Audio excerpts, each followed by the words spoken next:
নোয়াখালীতে পানির তোড়ে ভেঙে গেছে মুসাপুর রেগুলেটর। এতে প্রচণ্ড বেগে পানি বের হওয়ায় আশপাশের এলাকায় ছড়িয়ে পড়েছে আতঙ্ক।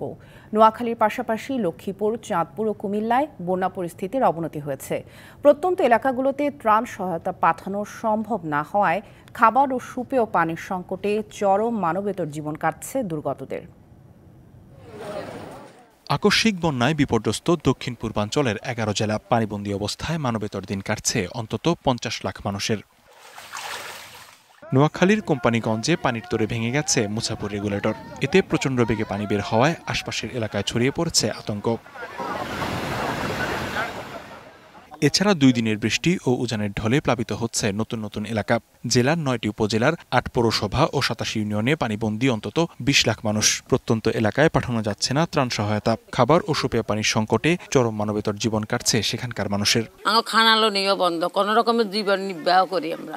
ভাত রান্নার তো জোগাড় নাই ইয়ারের গতনন বাইরে মধ্যে এই জোগাড়ও নাই। তাঙ্গো ঘর বাই সব ভাঙি হয়েছে আর আমরা কোনো সরকার বলে কত কিছু তো আমরা কিচ্ছু হয় না। একেতে বৃষ্টি, সেই সাথে উঁচু জেলার পানি ঢুকতে থাকায় নাজুক পরিস্থিতি লক্ষ্মীপুরে।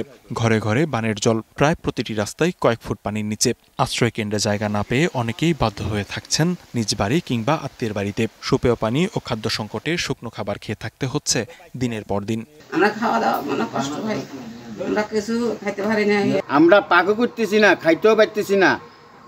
আশ্রয় কেন্দ্র আমরা জায়গা পাইতেছি না। এখন ঘর বাড়ি সাইডি আমরা আরেকজনের বাড়িতে আমরা রইতেছি, আস্তানা লইছি। চাঁদপুরের শহরস্থিতে বন্যা পরিস্থিতির অবনতি হওয়ায় পানিবন্দী অর্ধলক্ষাধিক মানুষ।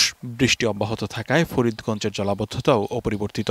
রান্না বাড়া আমরা কিছু খাইতে আমরা লইতে পারি না, আঙ্গুরে কেউ একটু তত তালিশ করে না। চুলার ভিতরে আগুন জ্বালাইতে পারি না, রাঁধতে পারি না, খাইতে পারি না, ফলাফানের সমস্যা, ডায়রিয়া। চট্টগ্রামের মিরসরাইয়ে কিছু এলাকায় বন্যা পরিস্থিতির উন্নতি হলেও নতুন নতুন এলাকা প্লাবিত হচ্ছে। উজানের ঢলে ফেনীতে নদীর পানি বিপদসীমার উপরে ওঠায় নতুন করে কাটাছড়া, ইছাখালী, ওসমানপুর ও ইউনিয়নে পানি বেড়েছে। চরম উদ্বেগ উৎকণ্ঠায় দিন পার করছে মানুষ। কোনো আজকে খাওয়া যাবে না, পানি সব নষ্ট হয়ে গেছে। আমাদের এখন রান্না খাওয়ার সমস্যা আর কি, রান্না খাওয়া তো চলতেছে না। কুমিল্লার 6 উপজেলা এখনো তলিয়ে আছে বন্যার পানিতে। এর মধ্যে গোমতী নদীর বাঁধ ভাঙায় বুড়িচং ও ব্রাহ্মণপাড়া উপজেলায় পানি বাড়ছে। সরকারি বেসরকারি ত্রাণ সহায়তা বাড়লেও পর্যাপ্ত নৌকা না থাকায় তা পৌঁছানো যাচ্ছে না। কোথায় যে যাবো, কিভাবে কি করব, আমাদের কোনো অস্তিত্ব নাই বলতে গেলে। প্রথমে আমাদের বাড়িটা ছিল, এটা নিয়ে গেছে, এরপরে আরো 2-3টা বাড়ি আসছিল পাশে, ওইগুলো নিয়ে গেছে। হাঁটু পানি আমাদের বিভিন্ন কমিউনিটি ক্লিনিকগুলোতে আছে। দূষিত পানির কারণে হয়তোবা তাদের চর্মরোগে বেশি সমস্যা, খাজলি, অ্যালার্জি, চুলকানি এটা বেশি দেখা যাচ্ছে। খাগড়াছড়িতে বন্যার পানি নেমে যাওয়ায় সামনে আসছে ক্ষতচিহ্ন। আমন ধানের চারা পচে দুর্গন্ধ ছড়াচ্ছে, এতে দিশেহারা কৃষক। এদিকে সিলেটে কুশিয়ারা নদীর পানি 2টি পয়েন্টে বিপদসীমার উপরে ওঠায় ফেঞ্চুগঞ্জ, বালাগঞ্জ ও ওসমানীনগরের হাওর অঞ্চলে পানি ঢুকছে। তবে এখনও শঙ্কামুক্ত রয়েছে লোকালয়।